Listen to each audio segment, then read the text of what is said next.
देखिए, सबसे बड़ी चीज़ क्या है कि आसपास के क्षेत्र में अगर हम देखें तो गौशालाएं नहीं है, और जो है वो प्राइवेट गौशालाएं हैं। और अभी जो है आश्रमों के अंदर जो गौशाला बने वो खाली आश्रम के लिए ही दूध दही इत्यादि बनाने के लिए और अपने भक्तों को खुश करने के लिए इन्होंने जो है ये बना रखी है। वास्तविक रूप में जो है एक अभी मैं अगर बात करूँ ऋषिकेश की, तो वास्तविक रूप में हमारे चंद्रशेखर भाई हैं जो आवास विभाग का सेवा करते हैं। पूरा मकान उन्होंने जो है गायों के नाम समर्पित कर रखा है। एक मौनी बाबा धर्मार्थ गौ सेवा ट्रस्ट है। उसके अलावा एक संजय नोटियाल भाई है, उनके द्वारा जो है यहाँ आईटीपीएल में ही जो है एक खंडर में गौ वंश और अन्य जो जीव है उनकी सेवा की जाती है। और हम चाहते हैं कि गौ सेवा जो है अच्छे ढंग से हो। उसके लिए हालांकि इस समय जो है नगर निगम के माध्यम से प्रयास हुआ, तो नगर निगम को जो है 13 बीघा ज़मीन मिली है। इसमें रायवाला में 13 बीघा ज़मीन मिली है। तो जब 13 बीघा ज़मीन मिली है, अभी उसमें बाउंड्री वॉल के लिए जो है पैसा स्वीकृत नहीं हो रहा है, और वहाँ पर भी थोड़ा प्रयास करेंगे।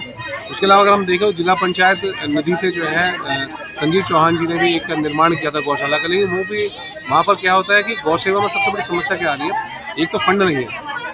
सरकार फंड दे रही है लेकिन कहाँ दे रही है भगवान जाने, लेकिन जहाँ फंड देना चाहिए वहाँ नहीं दे रही है। वहाँ के लिए क्योंकि क्या है कि क्राइटेरिया जिन क्राइटेरियों के आधार पर लोग जो कार्य नहीं कर पा रहे हैं। क्राइटेरिया ऐसे है कि आपको जो 50 से अधिक पशु रखने हैं, ठीक है, और 50 पशुओं को रखने का मतलब ये है कि 50 पशुओं के साथ आपको जो है सारा स्ट्रक्चर चाहिए।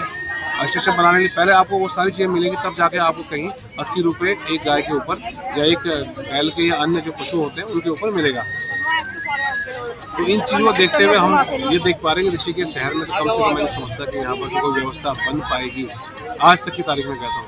भविष्य में हम लोग भी प्रयासरत हैं और भी कई सज्जन लोग हैं वो प्रयासरत हैं। और गायों की जो दशा है वो इसलिए ज़्यादा हो रही है क्योंकि लोग क्या कर रहे हैं, गायों का दूध पीने के बाद बूढ़ी हो जाए तो उसे छोड़ देते हैं। गौ माता का अगर बछड़ा हो गया तो उस बछड़े को ज़्यादा 6 महीने लोग अपने पास रखते हैं। बहुत से लोग 6 महीने भी नहीं रखते हैं और उसके बाद सड़क में छोड़ देते हैं, जिस कारण जो है। और उसके अलावा कई गायें ऐसी हैं जो सड़कों में ही घूमती है, सड़कों में ही उनके बच्चे हो जाते हैं। इस कारण जो है लगातार इनकी संख्या बढ़ रही है।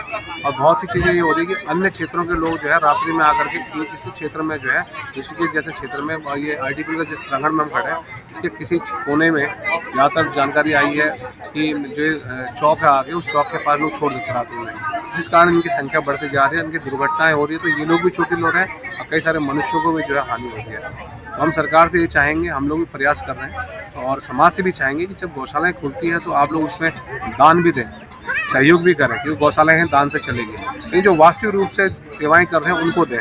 आप बड़े आश्रमों को देख करके एटीसी का लाभ लेने के लिए या अन्य जो लाभ होते हैं उन लाभों को लेने के लिए बड़े बड़े आश्रमों में दान करते हैं, जिस कारण जो वास्तविक रूप में सेवा कर रहे हैं तो उन तक वो दान नहीं पहुंचता है, जिस कारण गौ माता की और गौवंश की और उसके अलावा जो अन्य पशु हैं उनकी जो है बड़ी ही दयनीय स्थिति है और जो समाज के लिए घातक हो रहे हैं। जिस परिवार को एक्सीडेंट होकर के जिनकी आंखें चली गई, जिनका सर टूट गया, जिनका टांग टूट गई, उन परिवार से पूछेगी क्या उन पर गुजरती है। इसलिए सभी का ये सामूहिक प्रयास होना चाहिए और सभी सामूहिक प्रयास करेंगे तो मैं समझता हूँ कि गौ माता की दुर्दशा सुधरेगी और जो वास्तव में जो गौ माता शब्द है उसका एक हम लोग संकल्प भी पूरा कर पाएंगे कि हमने गौ माता को गौ माता कहा है।